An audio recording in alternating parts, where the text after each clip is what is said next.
Virus के खिलाफ 16 जनवरी को देश भर में सबसे बड़ा वैक्सीनेशन शुरू होने जा रहा है। पहले चरण में स्वास्थ्यकर्मी और फ्रंटलाइन वर्कर्स को वैक्सीन लगाई जाएगी। सरकार इसकी संख्या करीबन 30 करोड़ बता रही है। इसके बाद पुलिसकर्मियों को वैक्सीन लगाने की योजना है। ऐसे में आम लोगों के मन में कई सवाल उठ रहे हैं। आज हम आपको कोरोना वैक्सीन और कोरोना वैक्सीनेशन से जुड़े हर सवाल का जवाब देंगे।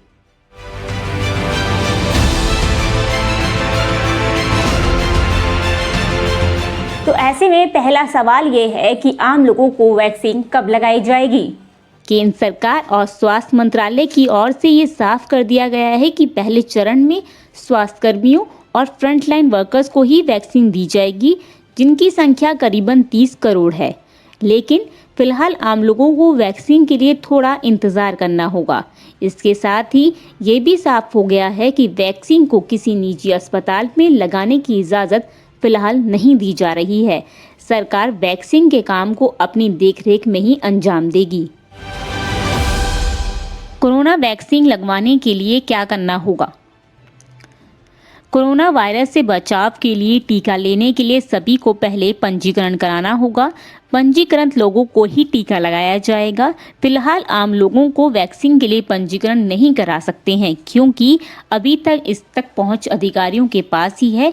एक बार जब ऐप लाइव हो जाएगा और प्ले स्टोर पर उपलब्ध होगा तो इसके 4 मॉड्यूल होंगे: यूजर एडमिनिस्ट्रेशन मॉड्यूल, लाभार्थी पंजीकरण, टीकाकरण स्वीकृति और स्टेटस अपडेशन। एक बार लाइव होने के बाद कोविन ऐप या वेबसाइट पे रजिस्ट्रेशन के विकल्प मिलेंगे।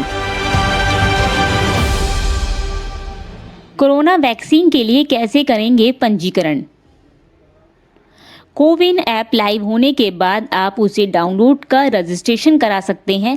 पंजीकरण कराने के लिए फोटो पहचान पत्र अपलोड करना होगा। जरूरी दस्तावेजों में आधार कार्ड, ड्राइविंग लाइसेंस, मतदाता पहचान पत्र, पैन कार्ड, पासपोर्ट या जॉब आईडी कार्ड मान्य होंगे। एक बार पंजीकृत होने के बाद टीकाकरण के लिए एक तारीख और समय आवंटित किया जाएगा। मौके पर कोई पंजीकरण नहीं होगा और केवल पहले से हुए पंजीकृत लोगों को टीकाकरण के लिए आगे बढ़ने की अनुमति दी जाएगी। ऐप में सेल्फ रजिस्ट्रेशन, इंडिविजुअल रजिस्ट्रेशन और बल्क अपलोड शामिल होंगे। अगला सवाल है कि क्या बच्चों को वैक्सीन लगाई जाएगी? केंद्र सरकार के द्वारा जारी किए गए दिशा निर्देश के मुताबिक 18 साल और उससे अधिक उम्र वाले लोगों को ही वैक्सीन लगाई जाएगी। साथ ही प्रेग्नेंट और स्तनपान कराने वाली महिलाओं को वैक्सीन नहीं लगेगी। आम लोगों को वैक्सीन के लिए कितनी कीमत चुकानी होगी? बीते दिनों स्वास्थ्य मंत्री हर्षवर्धन ने एंटी कोरोना वैक्सीन पर ध्यान नहीं देने की बात कहते हुए कहा था कि सभी को वैक्सीन मुफ्त में लगवाई जाएगी, लेकिन उसके बाद वैक्सीन के मुफ्त मिलने या उसके दाम पर कोई सरकार का बयान सामने नहीं आया है। वहीं स्वास्थ्य मंत्रालय के मुताबिक सीरम इंस्टीट्यूट ऑफ इंडिया से कोविशील्ड की 1 करोड़ 10 लाख खुराक के अलावा भारत बायोटेक से कोवैक्सीन की 55 लाख खुराक खरीदी जा रही हैं। कोवैक्सीन की 38,50,000 खुराक में से प्रत्येक पर 295 रुपए की लागत आएगी, जिसमें टैक्स शामिल है। वहीं भारत बायोटेक 16,50,000 खुराक फ्री दे रहा है, जिससे इसकी लागत प्रत्येक खुराक पर 206 रुपए आएगी। वहीं भारत सरकार ने सीरम इंस्टीट्यूट ऑफ इंडिया से 200 रुपए प्रति डोज खरीदी है।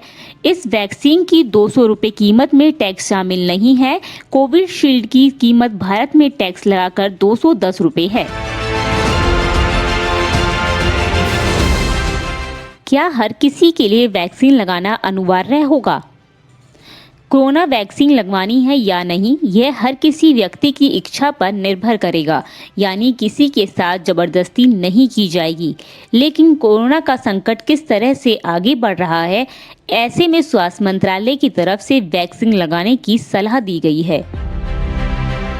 वैक्सीन लगवाने के बाद क्या मास्क की जरूरत होगी? स्वास्थ्य सचिव अमित अवस्थी के मुताबिक वैक्सीन का टीका लगाने के लिए 42 दिन तक उस व्यक्ति को परहेज करना होगा, भीड़ वाले इलाके में जाने से बचना होगा, मास्क पहनना होगा, किसी प्रकार के समीकरण की चपेट में आने से बचना होगा, क्योंकि 42 दिन बाद ही शरीर में एंटीबॉडी बनना शुरू होंगी। अगर कोविशील्ड का टीका लगाया गया है तो उसे दूसरी वैक्सीन भी उसी की दी जाएगी। पहली वैक्सीनेशन होने के बाद दूसरा चरण 28 दिन बाद होगा। एक्सपर्ट्स की माने तो वैक्सीनेशन के बाद भी लोगों को सोशल डिस्टेंसिंग, मास्क और सैनिटाइजेशन जैसे गाइडलाइंस फॉलो करने होंगे, क्योंकि टीका आने से वायरस खत्म नहीं होने वाला है।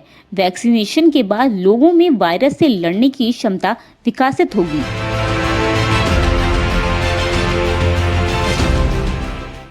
कोरोना वैक्सीन के टीके से किस तरह हो सकते हैं साइड इफेक्ट्स? स्वास्थ्य मंत्रालय हर्षवर्धन ने कोरोना टीकाकरण से होने वाले साइड इफेक्ट्स की जानकारी देते हुए बताया कि कोविड-19 वैक्सीन लगाए जाने के बाद कुछ लोगों को हल्के बुखार, टीके वाली जगह पर दर्द, शरीर में दर्द जैसी शिकायतें हो सकती हैं। ये साइड इफेक्ट्स दूसरे टीकों की तरह ही हैं।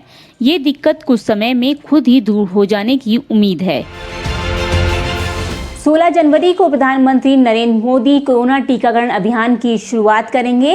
इस बीच अलग अलग हिस्सों में कोरोना वैक्सीन की खेप पहुंचाई जा चुकी है। यह दुनिया भर का सबसे बड़ा टीकाकरण कार्यक्रम होगा। इस कार्यक्रम के लॉन्च के दौरान 3006 वैक्सीनेशन केंद्र जुड़ेंगे। फिलहाल इस वीडियो में इतना ही। अगर आपको ये वीडियो पसंद आई तो हमारे चैनल को सब्सक्राइब करना और वीडियो को लाइक और शेयर करना ना भूलिए। धन्यवाद।